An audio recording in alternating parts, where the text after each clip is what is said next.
بسم اللہ الرحمن الرحیم۔ السلام علیکم ورحمۃ اللہ وبرکاتہ۔ ناظرین محترم، حضرت یعقوب علیہ السلام نے بنیامین کی خبر سن کر اپنے بیٹوں سے منہ پھیر لیا اور آپ بہت زیادہ غمگین ہو گئے۔ جب بیٹوں سے منہ پھیرا تو فرمایا، ہائے افسوس یوسف کی جدائی پر۔ حضرت یعقوب علیہ السلام حضرت یوسف علیہ السلام کے غم میں روتے رہے، یہاں تک کہ آپ کی آنکھ کی سیاہی کا رنگ جاتا رہا اور بینائی کمزور ہو گئی۔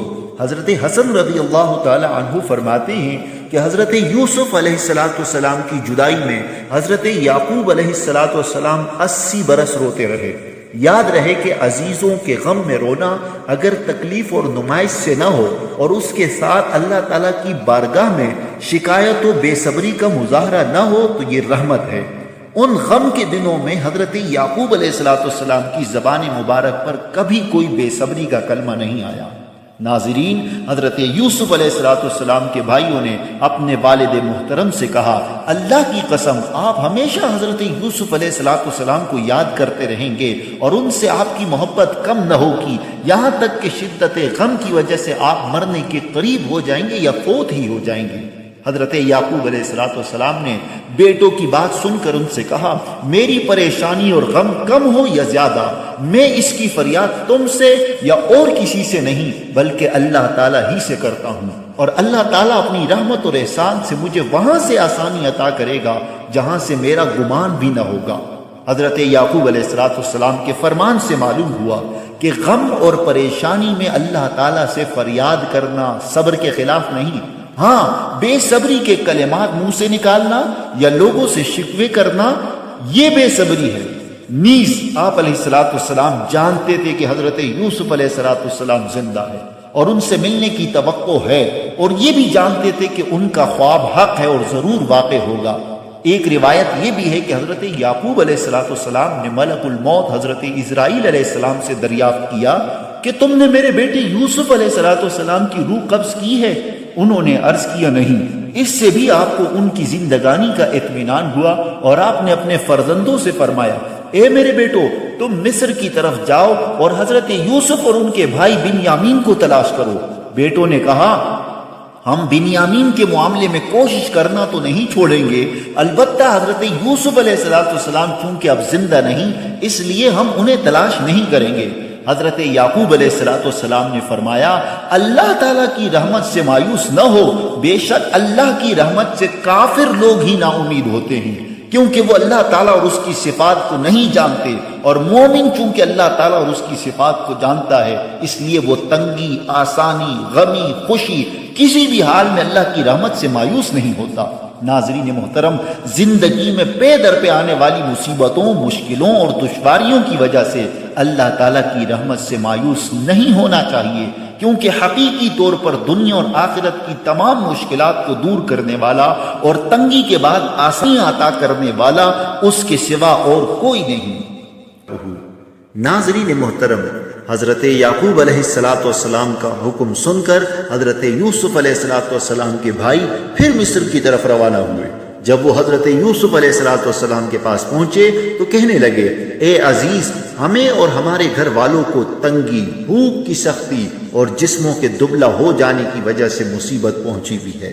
ہم حقیر سا سرمایہ لے کر آئے ہیں جسے کوئی سوداگر بھی اپنے مال کی قیمت میں قبول نہ کرے۔ وہ سرمایہ چند کھوٹے درہم اور گھر کی اشیاء میں سے چند پرانی بوسیدہ چیزیں تھیں۔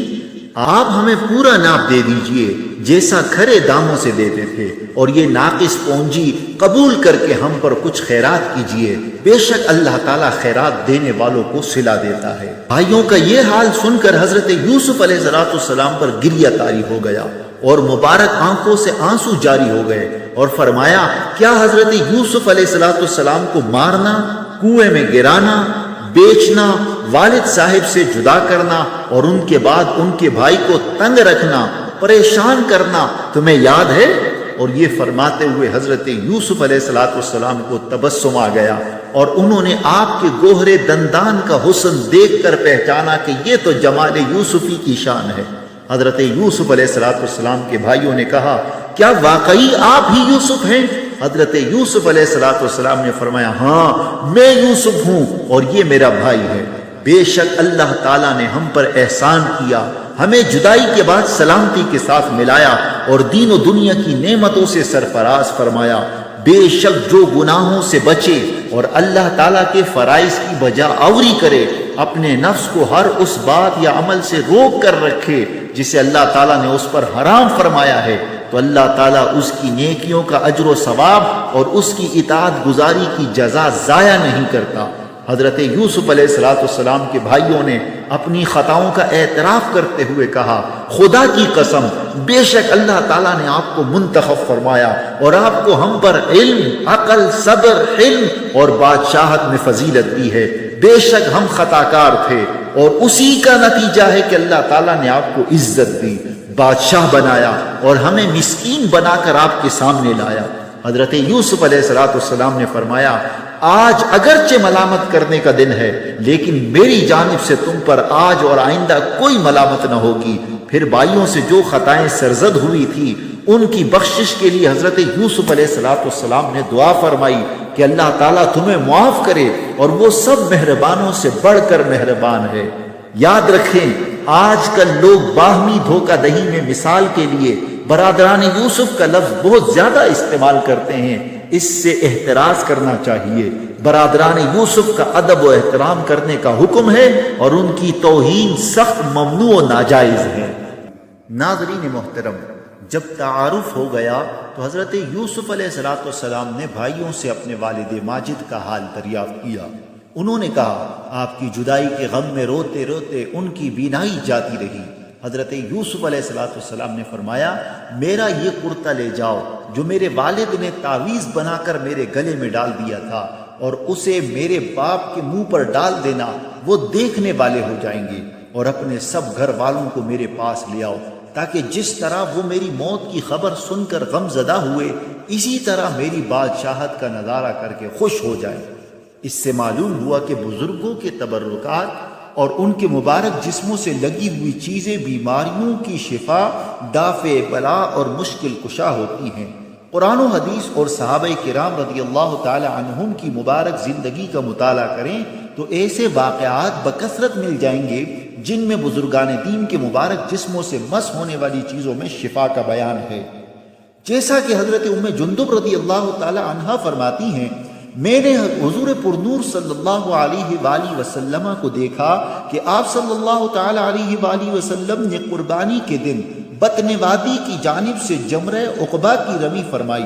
جب آپ صلی اللہ علیہ وسلم رمی سے فارغ ہو کر واپس تشریف لائے تو خثعم قبیلے کی ایک خاتون گود میں بچہ اٹھائے ہوئے آپ صلی اللہ علیہ وسلم کی بارگاہ میں حاضر ہوئی اور عرض کیے یا رسول اللہ میرے گھرانے میں ایک ہی بچہ باقی رہ گیا ہے اور اس پر بھی کچھ اثر ہے جس کی وجہ سے یہ بولتا نہیں۔ یہ سن کر حضور اقدس صلی اللہ علیہ وآلہ وسلم نے ارشاد فرمایا تھوڑا سا پانی لاؤ۔ صحابہ کرام رضی اللہ عنہم نے پانی پیش کر دیا۔ نبی کریم صلی اللہ علیہ وسلم نے اس پانی سے دونوں ہاتھوں کو دھویا، منہ میں پانی لے کر کلی کی اور اس عورت سے فرمایا یہ پانی اس بچے کو پلا دیا کرو اور کچھ اس کے اوپر جھڑک دیا کرو اور اللہ تعالیٰ سے اس کے لیے شفا طلب کرو۔ حضرت ام جندب رضی اللہ تعالی عنہ فرماتی ہیں میں نے اس عورت سے ملاقات کی اور اس سے کہا تھوڑا سا پانی مجھے بھی دے دو۔ اس عورت نے جواب دیا یہ پانی بچے کی صحت کے لیے ہے اس لیے میں نہیں دے سکتی۔ حضرت ام جندب رضی اللہ تعالی عنہ فرماتی ہیں دوسرے سال جب اس عورت سے میری ملاقات ہوئی تو میں نے اس سے بچے کا حال پوچھا۔ اس نے جواب دیا وہ بچہ بہت تندرست، ذہین اور عقل مند ہو گیا ہے۔ اسی طرح ام المؤمنین حضرت ام سلمہ رضی اللہ تعالی عنہا کے پاس حضور انور صلی اللہ علیہ وسلم کے چند موئے مبارک یعنی بال شریف تھے جنہیں آپ رضی اللہ تعالی عنہ نے چاندی کی ایک ڈبیا میں رکھا ہوا تھا۔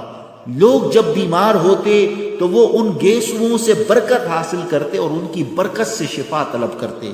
تاجدار رسالت صلی اللہ علیہ وآلہ وسلم کے گیسوؤں کو پانی کے پیالے میں رکھ کر وہ پانی پی جاتے تو انہیں شفا مل جایا کرتی۔